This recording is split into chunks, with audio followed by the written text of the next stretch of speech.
Friends, welcome back to our channel. త్వరలో జరగబోతున్న తెలంగాణ టెట్కు సంబంధించి మోస్ట్ ఇంపార్టెంట్ వీడియోస్ అయితే మన ఛానల్లో తీసుకొస్తున్న సంగతి తెలిసిందే. ఇక ఈ వీడియోలో భాగంగా 6వ తరగతి తెలుగుకు సంబంధించిన మరికొన్ని ఇంపార్టెంట్ బిట్స్ అయితే తెలుసుకునే ప్రయత్నం చేద్దాం. ఈ టెట్కు సంబంధించి ఫ్రీ ఆన్లైన్ టెస్టులు, అదేవిధంగా టెస్ట్ సిరీస్ కేవలం 49 రూపీస్కే మన యాప్లో అందుబాటులో ఉంది. సో ఎవరైతే యాప్ను డౌన్లోడ్ చేసుకోలేరో యాప్ను డౌన్లోడ్ చేసుకునే ప్రయత్నం చేయండి. యాప్ లింక్ అనేది డిస్క్రిప్షన్ ఉంటుంది. మీరు టెట్కు సంబంధించి ఎగ్జామ్కు వెళ్లే ముందు ఖచ్చితంగా ప్రాక్టీస్ టెస్టులు రాయండి. మనకు ప్రాక్టీస్ టెస్టులు రాసినప్పుడే మన సబ్జెక్ట్ అనేది మనం ఎంతవరకు ప్రజెంటేషన్ చేయగలుగుతున్నాము, అదేవిధంగా ఎర్రర్స్ ఏంటివి అనేది తెలిసే ప్రయత్నం ఉంటుంది. సో తప్పుల్ని మనం సరిదిద్దుకునే అవకాశం ఉంటుంది. కాబట్టి ప్రాక్టీస్ టెస్టులు రాసే ప్రయత్నం అయితే చేయండి. ఫ్రీగా ఉన్నాయి, అదేవిధంగా మనకు పేడ్ కూడా ఉన్నాయి. మీకు తక్కువ ధరకే 49 రూపీస్కి అందుబాటులో ఉంది. సో యాప్ను డౌన్లోడ్ చేసుకునే ప్రయత్నం అయితే చేయండి. ఓకే ఫ్రెండ్స్, అదేవిధంగా ఈ వీడియో కనుక యూస్ఫుల్ అనిపిస్తే తప్పకుండా లైక్ చేసి షేర్ చేయండి.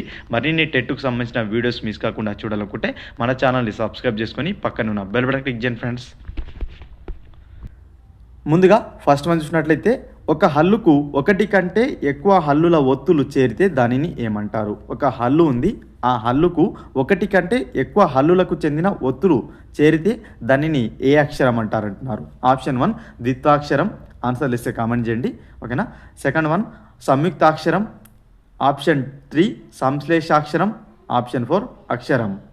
ఓకేనా. సో ఒక హల్లు ఉంది, ఆ హల్లుకు ఒకటి కంటే ఎక్కువ హల్లుల ఒత్తులు చేరితే ఓకేనా దాన్ని ఏమంటారు? ఆన్సర్ తెలిస్తే ఖచ్చితంగా కామెంట్ చేయండి ఫ్రెండ్స్. ఓకేనా. సో ఆన్సర్ వచ్చేసి, ఒక హల్లు ఉంది, ఫర్ ఎగ్జాంపుల్ లక్ష్మిలో దీనికి ఒకటి కంటే ఎక్కువ హల్లు, లక్ష్మికి ఉంది కదా, దీనికి ఒకటి కంటే ఎక్కువ హల్లుల ఒత్తులు చేరాయి. సో దీన్ని ఏమంటారు అని అడుగుతున్నారు. సో చూసుకున్నట్లయితే సంశ్లేష అక్షరం అంటాం. సంశ్లేష అక్షరం అని పిలవడం జరుగుతుంది. దీంట్లో మనకు చూసుకున్నట్లయితే ఇక్కడ కకారం, షకారం, మకారం 3 హల్లులు చేరడం జరిగింది. కాబట్టి దీన్ని సంశ్లేష అక్షరం అంటారన్నమాట. ఒకటి కంటే ఎక్కువ హల్లుల ఒత్తులు చేరడాన్ని సంశ్లేష అక్షరం అని పిలుస్తారు. ద్విత్వాక్షరం అంటే అదే హల్లుకు చెందిన ఒత్తు దాన్ని చేరుతానమాట. అక్కలో మనము అక్క అని ఉంది అనుకోండి, దీన్ని కాలో ఉంది, కాలో కకారం 2 సార్లు వస్తుంది, అంటే అదే హల్లు దానికి హల్లు చెందిన ఒత్తు అయితే వస్తుంది. ఓకేనా. కకారంకు కకారమే వస్తుంది. అదేవిధంగా సంయుక్తాక్షరం ఏంటంటే ఒక హల్లుకు వేరొక హల్లు చేరితే ఒకటి చేరుతుంది. ఇక్కడ మనకు అన్యాలో న్యా ఉంది అనుకోండి, ఇక్కడ నకారము యాకారం 2 హల్లులు ఉంటాయి. అదేవిధంగా సంశ్లేషాక్షరంలో 3 ఉంటాయి, ఒకటి కంటే ఎక్కువ ఉంటాయి అన్నమాట. ఓకేనా. ఇది మనకు సంశ్లేషాక్షరం. Option 3 is the right answer. Next 1 అభినందన పాఠ్యాంశ రచయిత ఎవరు? మోస్ట్ ఇంపార్టెంట్, అభినందన పాఠ్యాంశ రచయిత ఎవరు? ప్రీవియస్గా అడిగారు. ఆప్షన్ 1 వనమామలై వరదాచార్యులు. ఆన్సర్ చేస్తే కామెంట్ చేయండి. Option 2 Guduru Sitaram. Option 3 Palla Durgaiah. Option 4 Sesham Lakshminarayanacharya. Answer comment చేయండి. అభినందన పాఠ్యాంశం 6వ తరగతి ఏదైతుందో ఫస్ట్ లెసన్ అనమాట. సో దీన్ని రాసింది ఎవరంటే Sesham Lakshminarayanacharya. Sesham Lakshminarayanacharya. Option 4 is the right answer. Next 1 అభినందన పాఠం ఏ ప్రక్రియకు చెందింది? అభినందన పాఠ్యాంశం ఏదైతుందో ఇది ఏ ప్రక్రియకు చెందింది అని అడుగుతున్నారు. ఆన్సర్ ఖచ్చితంగా కామెంట్ చేయండి. ఆప్షన్ 1 కథ. ఆప్షన్ 2 గేయం. ఆప్షన్ 3 కావ్యం. ఆప్షన్ 4 స్వాగతం. అభినందన పాఠం ఏ ప్రక్రియకు చెందింది? కథ, గేయం, కావ్యం, స్వాగతం. సో అభినందన పాఠ్యాంశం రాసింది శేషం లక్ష్మీనారాయణాచార్య గారు కాగా, దీన్ని ఏ ప్రక్రియ కింద రాశారంటే గేయ ప్రక్రియ కింద రాశారు. గేయం అనే ప్రక్రియకు చెందింది అభినందన పాఠ్యం. Option 2 is the right answer. అభినందన పాఠం ఏ ప్రక్రియకు చెందింది? గేయ ప్రక్రియకు చెందింది. రాసింది ఎవరు? శేషం లక్ష్మీనారాయణాచార్య గారు. ఓకేనా. Option 2 is the right answer. Next 1 రుధిరం అనే పదానికి అర్థం ఏమిటి? రుధిరం అనే పదానికి అర్థం ఏమిటి అని అడుగుతున్నారు. ఆప్షన్ 1 జలం. ఆప్షన్ 2 పాలు. ఆప్షన్ 3 రక్తం. ఆప్షన్ 4 చెమట. ఆన్సర్ కామెంట్ చేయండి. రుధిరం అనే పదానికి అర్థం ఏమిటి?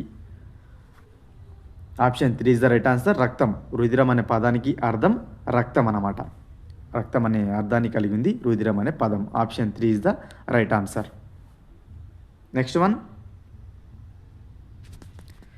ఈ క్రింది వాణిలో తావర్గ అక్షరాన్ని గుర్తించండి. మనకు తావర్గ అక్షరాన్ని గుర్తించమంటున్నారు క్రింద ఇచ్చిన వాటిలో. ఆప్షన్ 1 జ. ఆప్షన్ 2 ఢ. ఆప్షన్ 3 ద. ఆప్షన్ 4 బ. ఆన్సర్ కామెంట్ చేయండి. తావర్గ అక్షరాన్ని గుర్తించండి. జ, డ, ద, బ. కచట తపాలలో తావర్గ వర్గం ఏదైతుందో దాని అక్షరం గుర్తించమంటున్నారు. Option 3 is the right answer. తా వర్గ అక్షరం ద.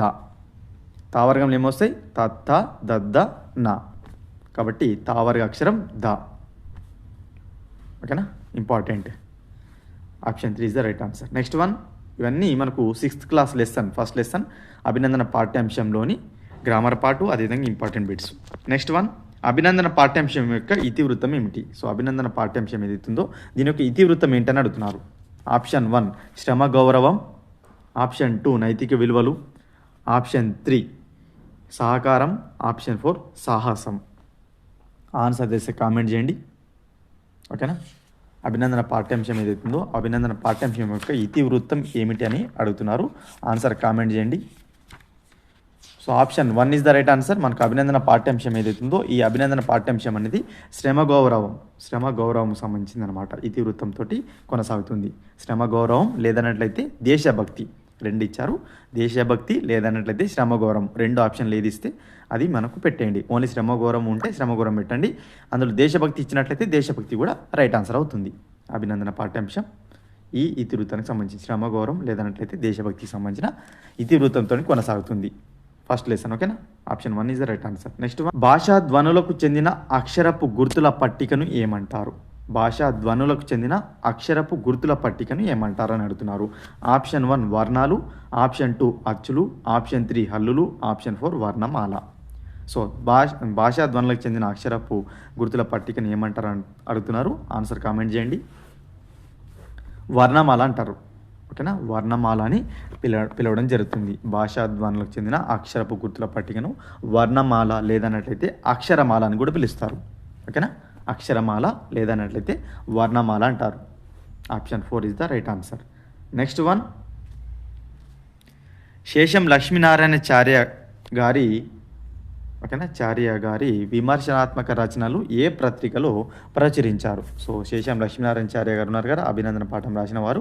సో వారి యొక్క విమర్శనాత్మక రచనలు ఏవైతున్నాయో అవి ఏ పత్రికలో ప్రచురించడం అంటే పబ్లిష్ చేశారని అడుగుతున్నారు. ఓకేనా, option 1 Vyjayanthi, option 2 Andhra Bhoomi, option 3 స్రవంతి, ఆప్షన్ 4 ప్రజాశక్తి. ఆన్సర్ కామెంట్ చేయండి. శేషం లక్ష్మీనారాయణ చార్య గారి విమర్శనాత్మక రచనలు అవి ఏ పత్రికలో రాశారంటే, ఏ పత్రికలో పబ్లిష్ చేశారంటే స్రవంతి అనే పత్రికలో ప్రచురించడం జరిగింది, పబ్లిష్ చేయడం జరిగింది. Option 3 is the right answer. ఓకేనా, నెక్స్ట్ వన్, స్వరభారతి అనే గేయ సంకలనంను రచించిన కవి ఎవరు? సో మనకు స్వరభారతి అనే గేయ సంకలనాన్ని రచించిన కవి శేషం లక్ష్మీనారాయణ చార్య గారు. శేషం లక్ష్మీనారాయణ చార్య గారు స్వరభారతి అనే గేయ సంకలనాన్ని రచించారు. ఈ అభినందన పాఠం ఏదైతుందో ఈ స్వరభారతి అనే గేయ సంకలనం నుంచే తీసుకున్నారు. స్వరభారతి అనే గేయ సంకలనం నుంచే ఈ అభినందన పాఠ్యాంశాన్ని ఎవరు తీసుకున్నారు? శేషం లక్ష్మీనారాయణ చార్య గారు అయితే తీసుకోవడం జరిగింది. Option 4 is the right answer. Most important. ఓకేనా, ఇదని యొక్క ప్రత్యేకత ఏంది? లలిత మనోహరమైన దైవభక్తి, దేశభక్తి గేయాలను రాయడంలో వేసిన చేయిగా ఇతను గుర్తింపు పొందారు. కరీంనగర్ జిల్లాకు సంబంధించిన వ్యక్తి శేషం లక్ష్మీనారాయణ చార్య. ఓకేనా, రంగారెడ్డి జిల్లాలో చాలా కాలం పాటు తెలుగు భాషోపాధ్యాయునిగా పనిచేశారు. Next one and last one, ఈ క్రింది వాటిలో రైతు అనే పదానికి పర్యాయ పదం కానిది ఏంది? రైతు అనే పదానికి పర్యాయ పదం కానిది ఏదని అడుగుతున్నారు. ఆప్షన్ 1 కర్షకుడు, ఆప్షన్ 2 హాలికుడు, ఆప్షన్ 3 కార్మికుడు, ఆప్షన్ 4 కృషివలుడు. ఈ క్రింది వాటిలో రైతు అనే పదం ఏదైతుందో దానికి పర్యాయ పదం కానిది అడుగుతున్నారు. చార్త చదవండి, క్వశ్చన్ చదవటం. పర్యాయ పదం కానిది అయ్యేది కాదు. సో కార్మికుడు అనేది రైతు అనే పదానికి పర్యాయ పదం కాదు. కర్షకుడు కానీ, హాలికుడు కానీ, కృషివలుడు కానీ ఈ మూడు కూడా రైతు అనే పదానికి పర్యాయ పదాలుగా ఉన్నాయి. కార్మికుడు మాత్రం కాదు. Option 3 is the right answer. రైతు అనే పదానికి కార్మికుడు పర్యాయ పదం కాదు. ఇవి ఫ్రెండ్స్ ఈ వీడియోలో భాగంగా ఇంపార్టెంట్ బిట్స్. ఈ టెట్ డిఎస్సికి సంబంధించి సో మనకు టెస్ట్ సిరీస్ అయితే అందుబాటులో ఉంది. 49 రూపీస్కే. ఇంట్రెస్టెడ్ క్యాండిడేట్స్ ఖచ్చితంగా యాప్ను డౌన్లోడ్ చేసుకొని రాసే ప్రయత్నం చేయండి. డెమో టెస్ట్ కూడా మనకు అందుబాటులో ఉంది. డెమో టెస్ట్ రాసిన తర్వాతనే నచ్చినట్లయితే పర్చేజ్ చేయండి. 49 రూపీస్కే ఉంది. ఓకే ఫ్రెండ్స్, ఇంకొక ఇంపార్టెంట్ వీడియోతో మీ ముందు ఉంటాను ఫ్రెండ్స్.